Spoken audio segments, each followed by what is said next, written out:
Well, now to an update in our Uncommitted series focused on mental health care in Oregon. Following an order from a federal judge late last week, the state is now forced to make major changes to its mental health system or pay millions of dollars in court-ordered fines. Along with that, 2 new bills in Salem could change who gets treatment and where. Evan Watson explains the new momentum for sweeping reform.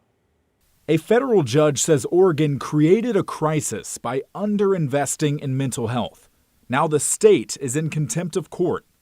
For years, Oregon has repeatedly failed to admit people in jail in need of mental health care to the state psychiatric hospital within 7 days. The Oregon Health Authority must now pay fines, $500 per person per day, every time someone waits longer than a week. If you just look at the past year, if the state was held in contempt, we're talking about $10 million. It's a lot of money to try to get the state to act differently. These are known as aid and assist cases, when people are ordered to receive mental health care so they can aid and assist with their legal defense.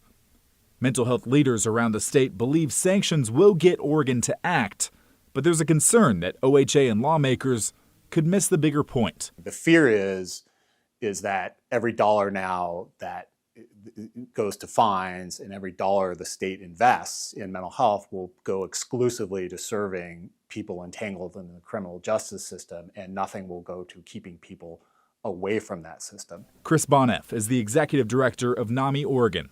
He affirms what KGW has found in our Uncommitted series.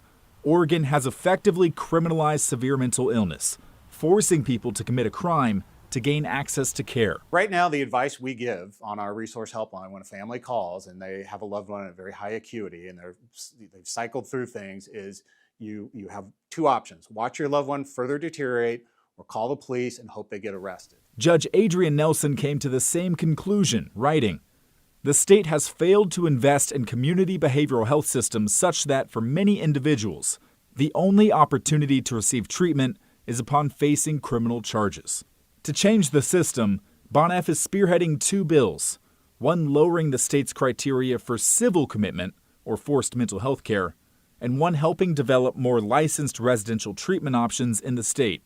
He says he's confident both bills will pass. They're progressing through committees. We can't just do aid and assist or civil. We have to do both. We have to invest in both. And we have to build faster so we can add capacity. Community mental health services and earlier intervention are the priorities for Disability Rights Oregon. At the root of it, it's a human life that we all value, that we want to get the services they need to get better. A similar contempt ruling in Washington forced the state to invest more than $100 million to improve its mental health system.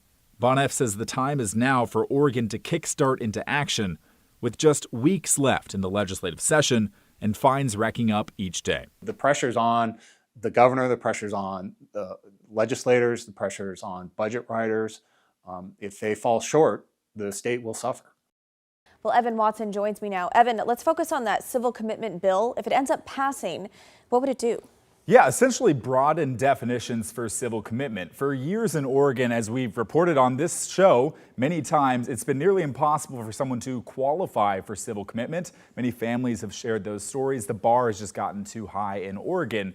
So this would essentially allow a judge to look at recent history, Blair. It would allow a judge to consider whether there's reasonable threat in the future to either danger to self or danger to others, and go beyond the imminent danger threshold that we've seen for so long. And that would open up civil commitment to be more available to more people as an option in the state hospital. And so as far as that contempt order would go, do we know how many people are currently waiting in jail to be transferred to the state hospital for mental health restoration, those aid and assist cases? Yeah, it's a good question. Currently, there are about 32 people as of the end of May that are waiting for admission to the state hospital in these aid and assist cases. In the month of May, we know that people waited an average of 15 days. So that's about twice as long as the federal standard of 7 days that the judge has here. And ultimately, if you wait 15 days, these fines are for every day, every person who is waiting beyond 7 days, $500 per person. So you can imagine that's just for the month of May. Each month as it goes on, this will rack up really quickly if the state doesn't get a handle on this, step in, or find more comprehensive solutions. My goodness. Evan Watson, thanks so much. Got it.